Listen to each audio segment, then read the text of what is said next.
वचन दिले तू मला या मालिकेच्या नवीन इंटरेस्टिंग भागामध्ये आपल्याला असं पाहायला मिळणार आहे. वैतागलेला शिर्के हर्षवर्धनला फोन करतो. हर्षवर्धन म्हणत असतो, शिर्के काय चाललंय तुमचं? मगाशीच मला फोन केला होता तुम्ही, पुन्हा पुन्हा का करताय? त्यावर शिर्के म्हणत असतो, वकील साहेब एकच गोष्ट लक्षात ठेवा, इथे माझ्या मुलाचा जीव गेलाय आणि तिथे तुम्ही मजा मारताय काय? हे वाक्य ऐकल्यावर हर्षवर्धन म्हणत असतो, शिर्के डाव हा तुमचा माझा आपल्या दोघांचा होता आणि आता खरं काय आहे हे तुम्हाला माहीत असूनही माझ्याशी तुम्ही अशा भाषेत बोलताय. त्यावर शिर्के हसायला लागतो. शिर्के म्हणत असतो, वकील साहेब इतरांना असंच वाटलं पाहिजे ना, म्हणून तर तुमच्याशी असं बोलतोय. त्यावर हर्षवर्धन म्हणत असतो, हो ना, मग तुम्हाला तर माहिती आहे ना विक्रांत जिवंत आहे, मग निदान माझ्याशी तरी फोनवर बोलताना अशा प्रकारे बोलू नका. त्यावर हर्षवर्धनला फायनली शिर्के म्हणत असतो, ठीक आहे वकील साहेब, पुढची तुमची काय रणनीती आहे ते तर मला सांगाल ना? त्यावर हर्षवर्धन म्हणत असतो, जोपर्यंत मी तुम्हाला काही सांगत नाही तोपर्यंत तुम्ही काही करायचं नाही आणि मीडियाशी तर तुम्ही संवाद साधायचा सुद्धा नाही. हे वाक्य ऐकल्यावर आता हर्षवर्धनला शिर्के म्हणत असतो, ठीक आहे, मी फक्त विक्रांत गेल्याचं नाटक उत्तम रंगवण्याचं काम करतो, बरोबर ना वकील साहेब? त्यावेळेला हर्षवर्धन म्हणत असतो, हो. आणि अशातच आता हर्षवर्धनने या शिर्केला शेवटचं म्हटलेलं असतं, स्वतःहून फोन करायचा नाही, मला काही गरज वाटली तर मी फोन करेन, नाहीतर कुणाला आपल्या वागण्यावर उगाचच संशय यायचा आणि एकदा का संशय आला तर आपल्या प्लॅनचं भांड फुटायला फारसा वेळ लागणार नाही. त्यावेळेला शिर्के म्हणत असतो, नाही नाही नाही नाही, आपल्या प्लॅनचं भांड फुटून चालणारच नाही, पण एक गोष्ट लक्षात ठेवा वकील साहेब, ती ऊर्जा सुटली नाही पाहिजे. त्यावेळेला हर्षवर्धन म्हणत असतो, आपला सुरुवातीपासून हाच प्रयत्न आहे ना, मग नका काळजी करू तुम्ही, त्या ऊर्जाला त्या तुरुंगातून बाहेर तर मी अजिबात पडू देणार नाहीये. हे ऐकल्यावर शिर्के म्हणत असतो, बस बस बस, हेच हवंय मला. आणि अशातच आता वकील हर्षवर्धनने शिर्केचा फोन कट केलेला असतो. इकडे आपण पाहतोय अर्पिता ही शिर्केला म्हणजे स्वतःच्या बापाला म्हणत असते, पप्पा पप्पा काय चाललंय सांगा ना मला, काय म्हणाले हर्ष अंकल? त्यावेळेला शिर्के म्हणत असतो, बेटा बेटा तू काही काळजी करू नको, आता तर ती ऊर्जा काही केल्या तुरुंगातून बाहेर पडणार नाही. त्यावर शिर्क्यांची मुलगी अर्पिता म्हणत असते, पप्पा पप्पा तुम्हाला असं म्हणायचंय का, ती ऊर्जा जर तुरुंगातून बाहेर पडणारच नसेल तर शौर्य हा फक्त आणि फक्त माझा. त्यावर शिर्के म्हणत असतो, हो ऑफकोर्स बेटा, शौर्य हा फक्त तुझाच आहे, फक्त काही दिवस तुला आता शांत राहावं लागणार आहे, अजिबातच बाहेर जाऊन कोणत्याही उठाठेवा करू नको. त्यावेळेला अर्पिता म्हणत असते, पप्पा शौर्य जर माझा होणार असेल ना तर त्यासाठी तुम्ही सांगाल ते ऐकायला मी तयार आहे. आणि अशातच आता शिर्के म्हणत असतो, यस यस बेटा, आता फक्त आणि फक्त काही दिवस. आणि तेवढ्यात आपण पाहतोय अर्पिता शौर्याच्या मस्त अशा आठवणीत रंगलेली असते, हरवलेली असते. इकडे आपण पाहतोय आता शौर्याच्या आठवणीमध्ये हरवलेली अर्पिता शौर्याला फोन करण्याचा प्रयत्न करत असते. आणि अशातच आता तिला थेट तिच्या आईने थांबवलेलं असतं. अगं काय करतेस तू, हे तुला तुझ्या पप्पांनी आता काय सांगितलं? त्यावेळेला अर्पिता म्हणत असते, सॉरी सॉरी मम्मा, चूक झाली माझ्याकडून, मी आता पुन्हा असलं काही करणार नाही. आणि अशातच आता थेट अर्पिता शांत अशी बसते. इकडे हर्षवर्धनचा मुलगा शौर्य धावतच हर्षवर्धनकडे येतो आणि तो म्हणत असतो, डॅड डॅड खूप मोठा प्रॉब्लेम होतोय. हे वाक्य ऐकल्यावर हर्षवर्धन म्हणत असतो, प्रॉब्लेम? कसला प्रॉब्लेम? त्यावर सरकारी वकील विशाल कीर्तिकर ऊर्जाच्या विरोधात सगळ्या काही डावपेच आखणार आहेत. हे वाक्य ऐकल्यावर हर्षवर्धन म्हणत असतो, काळजी करू नकोस, तुला अजिबातच टेन्शन घ्यायची गरज नाहीये, मी करीन सगळं काही मॅनेज. हे वाक्य ऐकल्यावर शौर्यला जणू आता 10 हत्तींचं बळ मिळालेलं असतं आणि त्याला असं वाटत असतं की आपला बापच सगळ्यात मजबूत आणि सगळ्यात मोठा वकील आहे. आणि अशातच आता ऊर्जाला कोर्टात हजर करण्यात आलेलं असतं. तिथे आधीपासूनच काही ऊर्जाचे समर्थक ऊर्जाच्या बाजूने आवाज देत असतात, ऊर्जाताई ऊर्जाताई जिंदाबाद. आणि ऊर्जाताईने काहीच केलेलं नसताना तिला या सगळ्यात अडकवण्याचा जो कोणी प्रयत्न करत असेल त्याला या न्यायालयाने, या कोर्टाने अक्षरशः बेड्या ठोकल्या पाहिजेत. आणि अशातच आता तिथे असलेले पोलीस म्हणत असतात, गप्प बसा तुम्ही, उगाचच कोर्टाच्या आत येऊन घोषणा देण्याचा प्रयत्न करू नका, नाहीतर तुमच्यावर कायद्याने कारवाई करण्यात येईल. आणि अशातच आता ऊर्जा आपल्या समर्थकांना हात जोडून म्हणत असते, प्लीज शांतता बाळगा, जे काही होईल ते सत्याच्या मार्गाने होईल आणि तुम्ही काळजी करू नका. जर तुम्हाला असं वाटत असेल की मी निर्दोष आहे तर तुम्हाला अजिबातच टेन्शन घ्यायची गरज नाहीये, कारण मी माझी लढाई स्वतः लढणार आहे.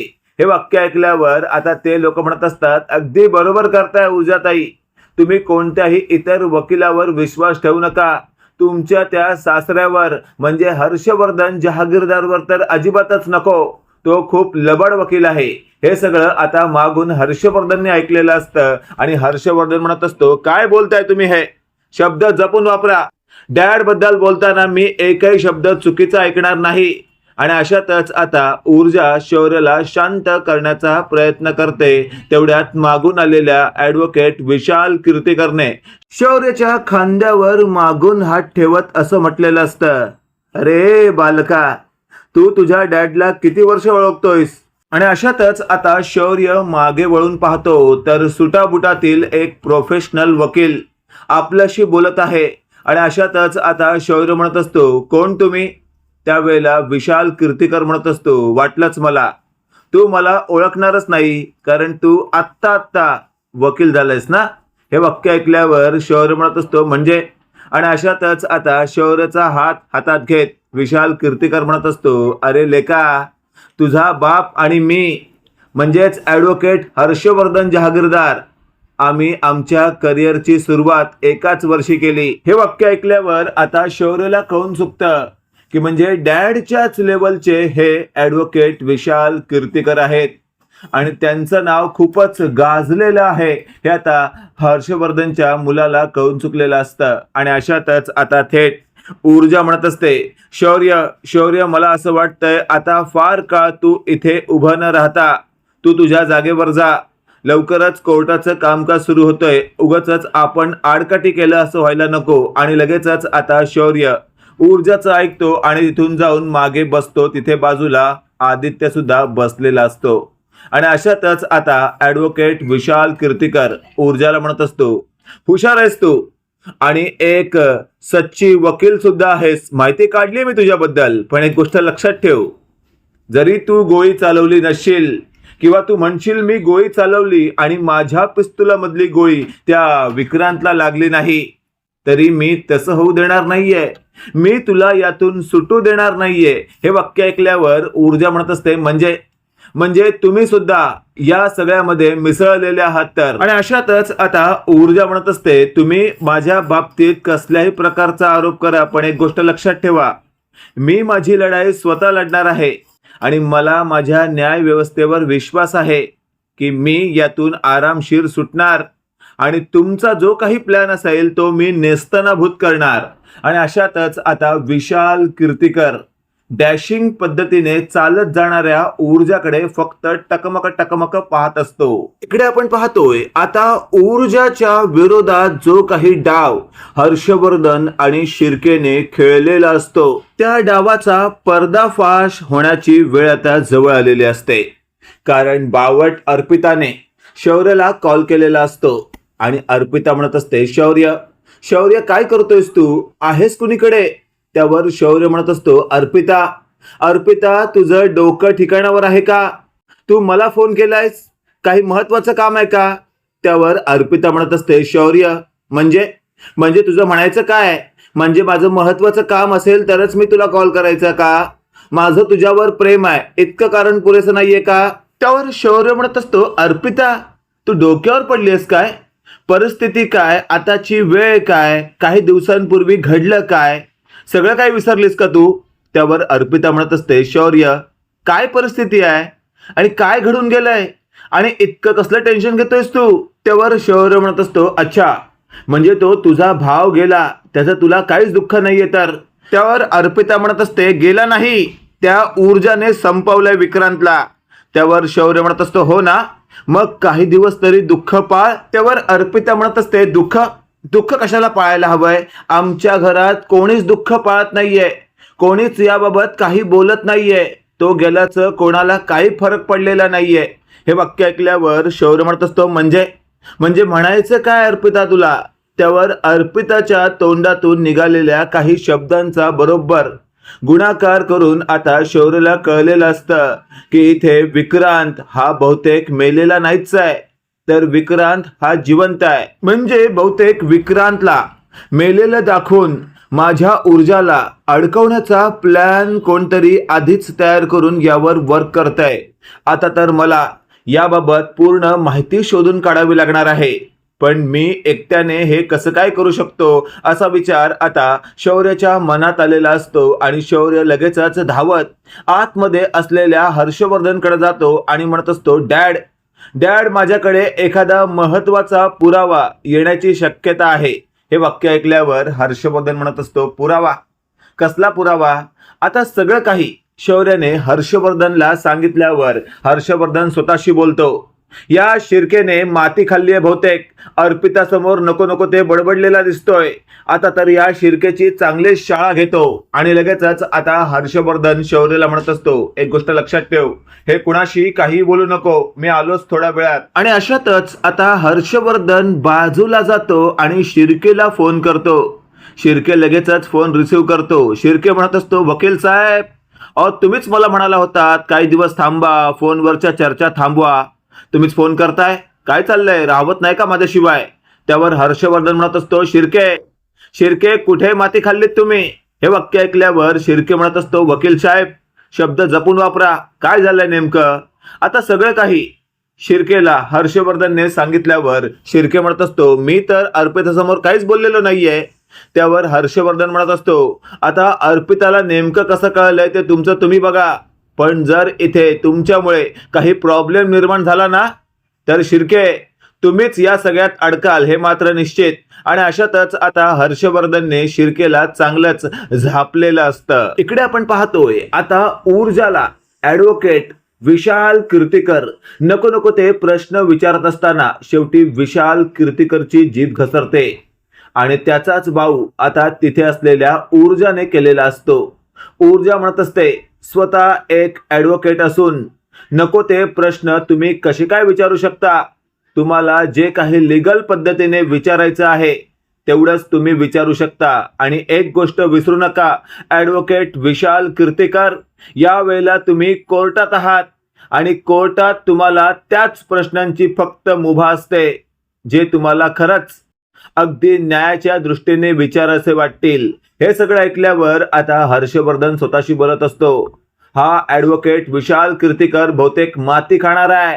याच्या जागी बहुतेक मला दुसराच कोणता तरी वकील आणावा लागेल. आणि अशातच आता ऊर्जाने तिथे असलेल्या ॲडव्होकेट विशाल कीर्तिकरला चांगलंच झापलेलं असतं आणि ॲडव्होकेट विशाल कीर्तिकर मान खाली घालून खाली बसतो. तेवढ्यात आपण पाहतोय आता जज साहेब म्हणत असतात, ॲडव्होकेट ऊर्जा शिंदे, नेमकं तुम्हाला स्वतःची बाजू कशी मांडायची आहे?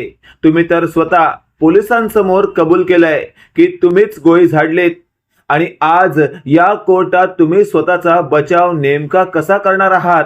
काय सिद्ध करायच्या बाबतीत तुम्ही चालत आहात? त्यावर ऊर्जा म्हणत असते, जज साहेब, मी या कोर्टात उभं राहून कधीच खोटं बोलणार नाही, कारण माझे बाबा सुद्धा सच्चे वकील होते आणि त्यांचीच कास धरून मी आज वकीलपत्रापर्यंत पोहोचली आहे. आणि आज जे काही मी तुम्हाला सांगणार आहे कदाचित ते तुम्हाला खूपच ऑड वाटेल, पण ते सत्य आहे. त्या दिवशी विक्रांतला मारण्याची धमकी मी दिली, पण फक्त ते अनावधानाने बोलून गेले. तसं करण्याचं माझ्या मनात काहीच नव्हतं. आपण म्हणतो ना, एखादा व्यक्ती कधीतरी काही बोलून जातो तर ते चुकूनही बोलून जातो. फक्त योगायोग तसा घडतो आणि त्यानंतर आपल्याला वाटतं की त्या व्यक्तीने आधीच सगळं काही ठरवलेलं होतं. आणि अशातच आता ऊर्जा पुढे म्हणत असते, त्या दिवशी बंदूक माझ्या हातात होती, विक्रांतच्याही हातात बंदूक होती, पण विक्रांतचं अति होत होतं, त्यामुळे मला गोळी झाडावी लागली. पण माझी गोळी ही विक्रांतला लागलीच नाही. विक्रांतला जर माझी गोळी लागली असती तर त्याच्या उजव्या छातीला गोळी लागली असती, अगदी सरळ समोरच्या दिशेने, कारण मी विक्रांतच्या अगदी समोर उभे होते. हे वाक्य ऐकल्यावर आता थेट सगळेच कोर्टात असणारे एकमेकांशी बोलू लागतात की हो, ऊर्जाच्या बोलण्यामध्ये तथ्य जाणवतंय. आणि अशातच आता ऊर्जा पुढे म्हणत असते, जज साहेब, गोळी खरं तर क्रॉस दिशेने झाडली गेली आहे, म्हणूनच गोळी ही विक्रांतच्या छातीत गेली, पण अगदी सरळ न जाता अगदी तिरकी गेली आहे. हवं तर पोस्टमॉर्टम रिपोर्टमध्ये तुम्ही सगळं काही पाहू शकता. आणि अशातच आता ऊर्जाने स्वतःची बाजू पहिल्याच दिवशी अगदी जबरदस्त पद्धतीने मांडल्यामुळे तिथे आता ऊर्जाच्या समोरच असणारा हर्षवर्धन जहागीरदार हा जरा गार पडलेला असतो आणि तो स्वतःशी बोलत असतो, ही ऊर्जा तर बापापेक्षा 4 पावलं पुढे आहे. बापाचा हिचा मी काटा काढलाय, हिचा कसा काढू? हिचा काटा काढायला गेलो तर माझा मुलगा, माझा शौर्य हा माझ्या विरोधात उभा राहील, आणि माझा मुलगा जर माझ्या विरोधात उभा राहिला तर माझी पंचायत होईल. आणि अशातच आता जज साहेबांनी ऊर्जाला असं म्हटलेलं असतं, ॲडव्होकेट ऊर्जा शिंदे, तुम्ही जे काही बोलत आहात ते अगदी बरोबर पटतंय मला.